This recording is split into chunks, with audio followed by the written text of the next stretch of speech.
Previously nga mga tropa, gumawa tayo ng video kung saan pinaliwanag ko yung dye ink, pigment ink at sublimation ink. Kahit papano sana naman nagkaroon kayo ng idea doon. And para sa mga bago pa lang na nanonood dito at gustong magsimula ng printing business, etong video na to yung pinakamaganda nyong simulan panoodin. Etong tatlong types ng mga ink na ginagamit natin dito sa printing business. At dahil nga dun sa vlogs natin nung nakaraan, may mga mangilan-ngilan na nag-comment. Shoutout natin to si Nino36 De Leon. Sabi niya dito, ang gamit daw niya na printer for sublimation ay ang Epson 1110. Nabili nga daw niya yun sa Shopee. At mga tropa ko, napakaganda rin ng printer na yan dahil print function lang talaga siya at pasok na pasok siya sa pag-subli printing. At may nag-comment din dito, hindi ko mabasa kung anong pronunciation ng kanyang username, pero ito yung comment niya. Sabi niya dito, pwede po ba i-convert sa sublimation ang printer na kinonvert from dye ink into pigment ink? So ngayon yung printer niya, pigment ink na,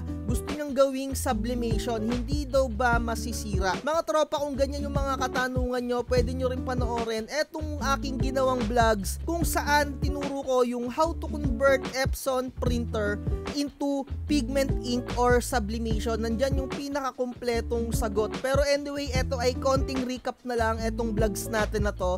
Mga tropa, unang-una kung magsa-sublimation printing kayo, ang gagamitin ninyong printer ay Epson printer. Wala na kayong iba pang gagamitin na brand kundi Epson lang. Hindi pwede Brother, hindi pwede HP, hindi pwede Canon, kundi Epson lang yung gagamitin nyo at yung i-convert ninyo. Merong mga printer na talagang as in pang sublimation siya pero napakamahal niyan. And syempre iba-iba na yung brand doon. Pero etong topic natin, eto yung mga printer lang na pwede ninyong i-convert kagaya ng pinagagamitan natin ng mga third party ink or yung mga mumurahin na ink for sublimation kagaya ng Kuyi, Hansol or kung ano pa ng mga sublimation ink na pwede nyo mabili dyan sa market or sa online. And sinasabi ko nga, dapat ang printer ninyo ay print function lang. Bakit? Dahil yung photocopy na function hindi na ninyo yan kailangan sa sublimation printing. So kung bibili kayo ng Epson 3210 na fresh pa at gagawin ninyo, lalagyan nyo siya ng sublimation printing or sublimation ink, yung pinaka photocopy niya na pictures hindi nyo na yun magagamit or magiging wala siyang silbi. Hindi naman siya totally na hindi magagamit. Makakapag photocopy ka pero sobrang labo dahil yung sublimation ink ay sobrang labo talaga niya. And syempre ayaw natin na gamitin yung photocopy na capabilities nun at ayun yung gagamitin natin for sublimation printing dahil hindi natin magagamit yung pinaka full specification or yung full resolution na kayang i-print ng pinaka-printer ninyo dahil iba yung resolution sa pag-photocopy at iba yung resolution sa mismong pag-print. Magkaiba ng database or magkaiba ng lakas or volume ng ink na binubuga dyan sa dalawang sistema na yan, sa pag-photocopy at pag-print. Kaya naman, ito yung mga printer na pwede kong sa inyong ma-recommend, etong Epson 1110 na dati nakakabili neto na as in isang piraso 5,000 lang. Medyo bihira ka na makakakita neto sa online dahil etong model na to talagang alam niyo yun, phase out na. Etong binibenta dito with pre-HP DeskJet na model na HP, eto bundle. Kasi nga dati eto 5,000 lang to nabebenta or nabibili dito dahil eto phase out na. Hindi ko na sa inyo kahit papano mararecommend kung bibili kayo specific na ganito na yung presyo dahil napakamahal na niyan. Kasi dati as in 5 to 7,000 lang yung pinaka model na to or yung pinaka price niya. So iisang tabi na natin yan dahil medyo phase out na or wala nang nagbebenta niya na stand alone as in yung isang piraso, yung walang mga echibureche na pre kuno. Yung mga pre, wag nyo nga asahan dyan mga tropa dahil kasama yan sa mga binabayaran nyo. Wag na wag kayong magpapauto dyan. Siguro kung meron akong isasuggest sa inyo or i-recommend na printer for sublimation printing na alam nyo yun na pwedeng i-convert, syempre wala nang iba etong Epson 1210. Pares lang siya ng model netong Epson 1110 pero ito yung mas latest. 'Di ba? Around 8,900. Again, print function lang siya. Dapat print function lang talaga yung gagamitin ninyo for sublimation printing. And pwede rin etong Epson 121. Ako personally, Epson 121 and Epson 1110 yung nagagamit ko dati. Pero mas matagal kong nagamit etong Epson 121 for sublimation printing. Wala lang na akong printer na Epson 121 for sublimation dahil hindi ninyo yan pwedeng i-stock sa bahay ninyo nang wala kayong customer. Dahil humihina yung printing ko ng sublimation or ng mugs printing, kaya nagpasya ako na ibenta ko na lang siya. Kasi kailangan talaga tuloy-tuloy yung print niyan. Kasi halos parehas lang din yan ng consistency ng pigment ink. Nagbabara at nagbabara pa rin yan sa ating mga Epson printer. Yun nga lang, ang kagandahan sa mga Epson printer, kagaya ng mga ginagamit natin, pwede siyang i-convert into pigment ink.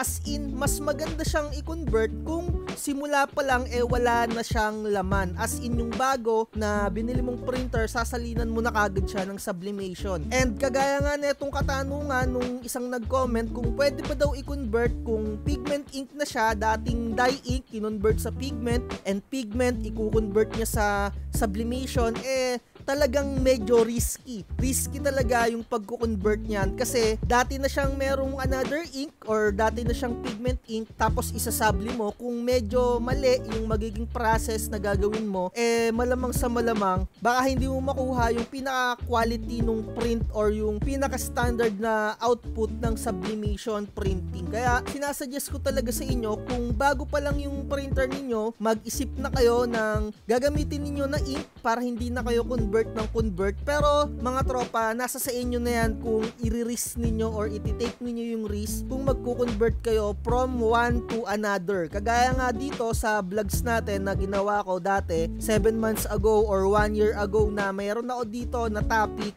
risky ba mag-convert into pigment ink ng Epson printer. Panoorin nyo na lang to mga tropa para kahit papano kumpleto yung detalye na makikita ninyo. And eto naman, how to convert Epson printer to dye ink to pigment ink to sublimation. Andyan, ipinaliwanag ko. And again, sa pagko-convert, kung bago pa lang yung pinaka-printer mo, wala naman talagang conversion na mangyayari doon. Hindi mo lang gagamitin yung pinaka-ink na kasama kapag ka bumili ka. So, ilalagay mo lang yung sublimation na pinaka-another mong bibilihin na ink. 'Di ba? Magkakaroon lang ng conversion kapag yung isang printer or kung ano man yung printer na gamit mo, kagaya nga netong nag-comment sa atin, meron na siyang existing na ink.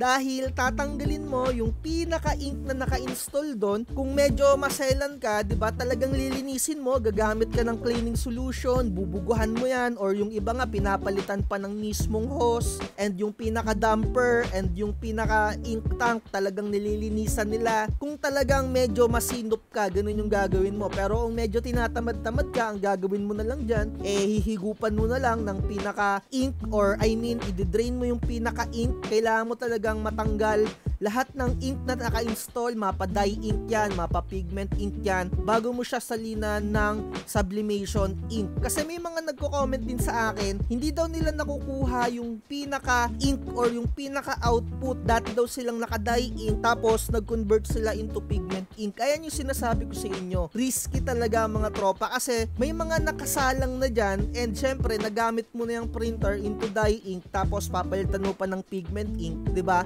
Hindi na fresh yung pinaka-printer head. Risky talaga. And syempre, may chance din naman na maganda yung pagkaka-convert nila. 'Di ba? Ganun talaga. Risky rin talaga.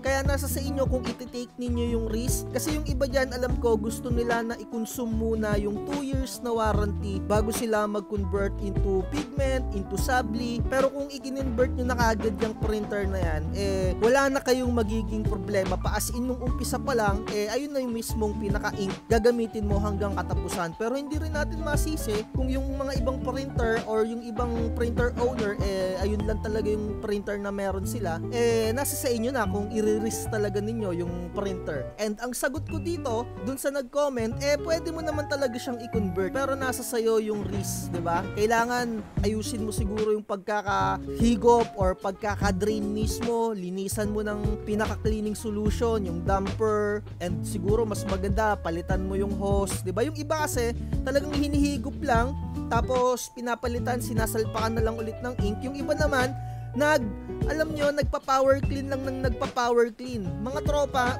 wag nyo nang i-power clean. Ang gawin nyo, higupan nyo na gamit ang syringe para mawala yung existing na ink, tsaka kayo magsalin ng ink. Tapos, syempre, ang gagawin nyo dyan, mag-ink charge kayo, and syempre, dapat nakalagay na yung sublimation. Bago kayo maglagay ng sublimation ink, dapat wala ng laman na natitirang pigment ink kahit na konti, 'di ba? Para mas maganda, yung iba nga talaga nililinisan pa, or yung iba nga pinapalitan pa mismo ng damper or pinaka-ink tank. Pero syempre, yung mga ibang experiencado na, rekta-rekta lang na ginagawa nila, dinidrain lang nila, tapos lagay na ng pinaka-sublimation. So, sana nagigets nyo, no? Alam ko naman nagigets nyo yan.